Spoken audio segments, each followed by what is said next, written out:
Hello mga kate! So today vlog is magta-try tayong gumawa ng mamon. Tatry natin kung paano gumawa. So ito yun yung mga ingredients ko. Pinagsama-sama ko na dito. Tapos halayin ko lang. Tatry lang natin kung paano gumawa. Na-curious na ako sa pag-dito. Mga ingredients ko nilagay ko na dito. Napalad ko lang sa YouTube. Pakita ko sa inyo mga kaate kung anong balita mamaya sa paggawa natin ng mamon. Bye!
Hello mga kate, so nakaka-stress yung pagtatry natin ng mamon natin kasi yung oven pala hindi siya gumagana.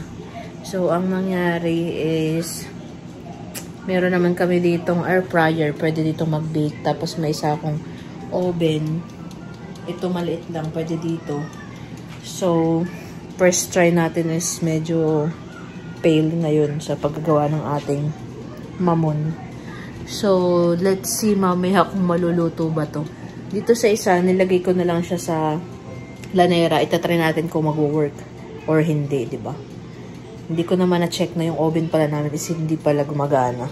May ilaw siya pero hindi siya umiinit.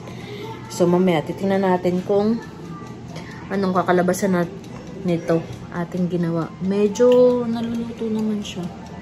Kaso nga lang, syempre, medyo hindi siya perfect ngayon. Ipakita ko sa inyo kung anong resulta mamaya.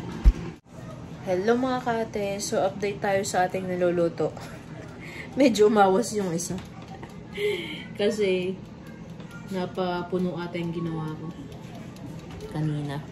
So, iniisip ko kung anong magiging lasa at magiging shape nito pag tapos na.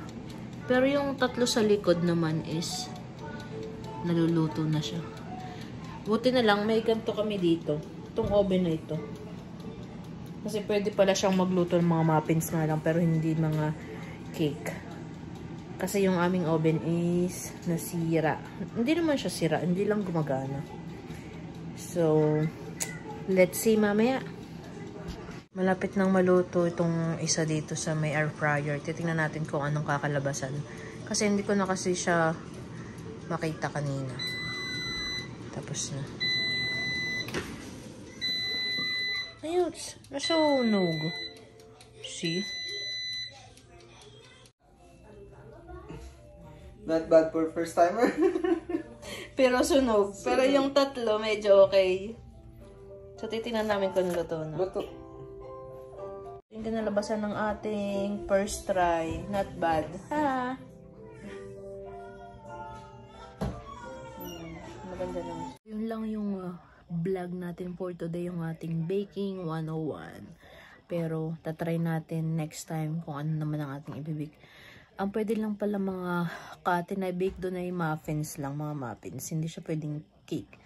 So, kasi ngayon sira yung oven namin, doon muna ako gagawa ng mga muffins sa maliit namin na oven. So, okay na yun para makagawa ako ng iba't ibang klase ng muffins.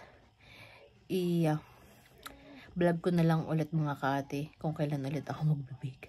Kung di ka pa nakasubscribe sa channel ko, just subscribe button mo na vlog, and then kung lagi mo gustong napapanood yung vlog ko, just hit notification bell. Bye-bye!